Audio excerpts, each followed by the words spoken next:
Eileen White Swan. Welcome to the mysterious domain. Well, we've got number 3 from the Pentacles Suit in my Tuatha de Danaan Tarot deck. This is the last section of all the minor arcana cards in the deck. So you'll have them all now to use or use for deepening your knowledge of the cards if that's what you want to do. And then we'll be on to the major arcana. So thank you for following me on this journey if you have been. And if you're new here, thank you for listening. I have something to celebrate. We are almost at 600 subscribers. That is really awesome. You know, I really thank you all for subscribing and love more comments, you know, because that gives me feedback of what you like and what you would like me to do next. Kind of sure about what I want to do for the major arcana cards, but you know, any further information you might want about this tarot deck or stories, that would be good to know. And also what you think of all of this. Anyway, we are beginning now again with the House of the Emerald Stone, which is the Pentacles Suit, which is largely inspired by the story of Sir Gawain and the Green Knight. And we're deep in Sir Gawain and the Green Knight territory with the Six of Pentacles. And just to reiterate for people who might not know, we have a page of Pentacles, which is a maiden of Pentacles carrying the shield of Sir Gawain, which has the pentacle on it, and he's been called the Knight of the Goddess in the Arthurian legends. Then we have Sir Gawain himself, the Knight of Pentacles, Sir Gawain himself carrying the shield with a green girdle on it, which is kind of a belt. It's a medieval term for a belt. And since this story is apparently this inspiration for the secret society of the Knights of the Garter in the British royal families, it's also, I suppose, a garter. On the outside is the pentagram, which is for the 5 qualities of chivalry. And on the inside is a portrait of the Madonna and Child. So Sir Gawain is symbolically straddling both the pagan world and the Christian world, which is the fascinating aspect of the Arthurian legends, is that there's that interface between those two worlds, which at the time, you know, was very strong. We have the Queen of Pentacles, who is Morgan le Fay, as she appears in Sir Gawain and the Green Knight, as a more earthy figure. And she has the white stag, which leads you into the dark forest. And Sir Gawain is going into the dark forest. And we have Sir Bertilac. So they're not like a king and queen, but they work together. And Sir Bertilac is in many ways a king in the sense that he's Lord of the Wild Hunt. He's Lord of the Forest. You know, of course, the stag is the monarch of the forest. And he has a rather archetypal role as the master of the herds and the master of the game. And he also plays a game with Sir Gawain called the Beheading Game, and he is the Green Knight, so he's a shapeshifter as well. So then we come to the Six of Pentacles, and in the Six of Pentacles, Sir Gawain, as you see him as the knight, has traveled into the forest to honor his turn in this game, as when the Green Knight had crashed the Christmas party at Camelot, Sir Gawain had chopped off his head, which the Green Knight picked up and laughed at Sir Gawain and challenged him to do the same to him on New Year's. So Sir Gawain has arrived in the castle in the forest, and the bargain is that Sir Gawain is to spend the entire day in the castle with Lady Bertilac, who is actually Morgan le Fay in another guise. In the meanwhile, Sir Bertilac will be out in the forest hunting. And at the end of the day, Sir Gawain must report to Sir Bertilac everything that went on in the castle during the day with Lady Bertilac. And if he's a good truth teller there, a true knight, Sir Bertilac will give him the game of the day. And Sir Gawain is aware that he better not put one foot wrong, because this is a test, and it's obviously a test. And, this is why I use the Green Knight as the Devil card, because he's the great tester. So the Six of Pentacles shows the bargain. At the top you see Sir Gawain with Lady Bertilac, and Lady Bertilac spends all these days trying to seduce Sir Gawain. Now, Sir Gawain is a true and noble knight, and he would never take advantage of a lady, so he resists her seductions and her various pressures that she puts on him, so that at the end of the day, when Sir Bertilac comes home with his stags or his pheasants or his boar or whatever it is that he caught, Sir Gawain can tell him what went on and be completely truthful, because he's aware he better be completely truthful. He knows there's more to it than meets the eye. So he's in dangerous territory. He knows he's in dangerous territory. This guy is representing the Green Knight, who is a green giant on a green horse, and he had a long green beard and green hair and green armor, and he had his head chopped, and he picked it up off the floor and rode away. So, it's not lost on him that he's in a bit of a strange place. So in the end, he's so worried. The next day, he's supposed to go to the Green Chapel and let the Green Knight take a swipe at his head with an axe. His neck, I suppose. Take a swipe at his neck with an axe. He knows this. And he's scared.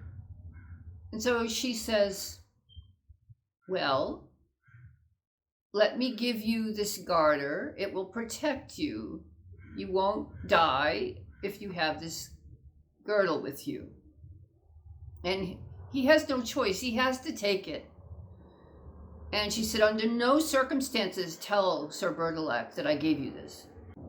So when Sir Bertilac arrives, and you can see at the bottom of the card, Sir Bertilac arrives, and Sir Gawain has the girdle behind his back as he's placing a kiss on Sir Bertilac's cheek, as if this is what I got from your wife today.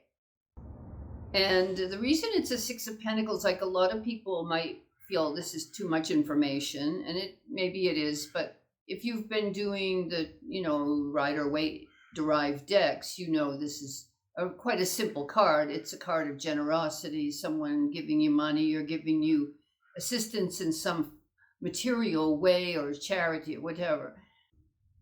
But there's also an exchange, this give and take. You don't just get, you have to give. And this is an image to me of the exchange, the give and take. Sir Gawain has to give the truth, and in exchange he gets the spoils of the hunt. And hopefully he gets to save his neck. Should I tell you the rest of the story?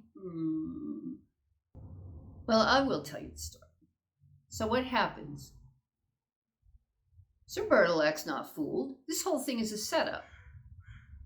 So when in the morning or in the night, Sir Gawain goes to the Green Chapel, he sees the Green Knight standing there with a giant axe. And because he's a true and honorable knight, he lays his head down on the stump of a tree, expecting to have his head chopped off, but he's got the girdle, so it's supposed to save his life. And what happens is the Green Knight just grazes his cheek with the blade of the axe. And then he says to Sir Gawain, he did well, he did good, but because he lied that one time, he gets that scratch across the cheek to let him know, fool around with me. But because it was understandable, So that's how that story plays out. You can read that card just as a simple Six of Pentacles, about someone giving you some assistance, hospitality, game, seductions, girdles, or you can see it as a deeper level of give and take and exchange on other levels, other kinds of exchanges.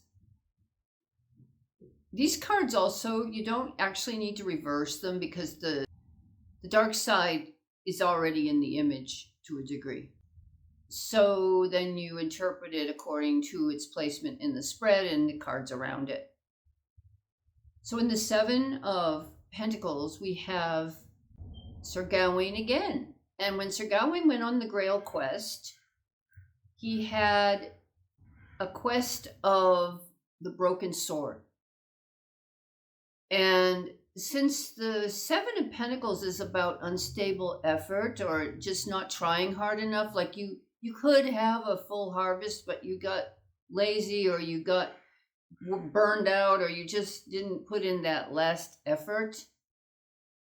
And he almost achieved the quest of the broken sword, but he fell asleep. He was kind of put under a spell, if I recall. And there he is at Glastonbury, with Glastonbury Tor in the background. He's lying in the heather or the gorse or whatever, and he's waking up to the realization that he failed his quest. And the broken sword is still lying there next to him. I think there's more detail to this story, and I tried to find it again because I had so many books that I read, and like I said, 20 years ago. I still have some of the books, but I couldn't find it again. So that's the gist of it, though, that basically he had a magical task, and he fell asleep on the job, and he didn't achieve it. So he was kind of out of the Grail quest at that point. The next one is the Eight of Pentacles. And we usually associate that with someone working really hard or apprenticing themselves or just really accomplishing a mastery at their craft or their job. And in this one, it's also a little sideways because Percival wants to make a name for himself as a knight, and Percival is the fool, and he's a bit of a simple guy. And he hears about this castle and about this red knight, and he immediately thinks that he's going to go and defeat the Red Knight. He thinks the Red Knight must be a bad guy, right? He's going to go and defeat him, and he's going to save the people of the castle. And he goes in, and then he'll make a name for himself. So he goes to the castle, and he has a joust with the Red Knight, and actually kills the Red Knight, and wins his armor. Of course, it turns out that the people in the castle really love the Red Knight, so they're not happy that he's been taken out. But at the same time, because Percival won the joust and he wins the armor, he gets to go with full ceremonies to be knighted and to inherit this red armor as his own. We see here the seneschal, I believe it is, and a lady doing a ritual for him to become the new Red Knight. So it is kind of an achievement. It's an achievement. It's a mastery of craft. It's an accomplishment in a career. And then Percival, I can't even quite remember where he goes after this, because he's on the Grail quest too. All these guys are on the Grail quest. So, I wish I would have done this a long time ago, because it was a lot fresher in my mind. And like I say, some of these things are hard to look up now. Nine of Pentacles seems to confuse people a little bit, because we have the Fairy Queen offering the apples of Avalon to the viewer. And it's winter because it's Pentacles, which is ruled by winter, of course. Yes, when you enter Fairy, it's wise to not eat or drink anything in Fairy. And she's offering a cornucopia of apples. In Ogham, the Celtic Ogham, Irish Ogham, Druidic Ogham, the apple is associated with beauty and it's the feminine tree. And when you cut it crosswise, there's a pentacle inside. So it's perfect for the suit of pentacles, and it's perfect for the fairy queen. But if you look in some of the fairy lore, there may be an advantage to accepting an apple from the fairy queen, which is that you will become a fairy seer. Now, you may be stuck in fairy for a few years, or you may find that you go mad. There's many stories of people going mad, but you will have the second sight. You'll see them, of course, and there could be an advantage to you to having that experience. I sure know I had that experience, and it's quite wondrous. It's quite wondrous to go into fairy and interact with these beings and to see the things that you see there, which you can't see here. So you do have a choice in the matter. You can say, it could be an entry to a very beautiful alternative life, or you can turn away. But it's still a cornucopia, so it still has to do with abundance and beauty and mystery and that kind of thing. And you can still interpret it as, the Nine of Pentacles, beautiful lifestyle. But that's what came to me, and I was really guided in every one of these cards, and I was not in charge of making the decisions about what I was going to put on the cards. I mean, these were genuinely sent to me, boom, in my third eye, visions, and some of them opened out into the space. I mean, I had portals and doorways opening in my space and walking in and meeting these figures and coming back with the vision that they wanted on the cards.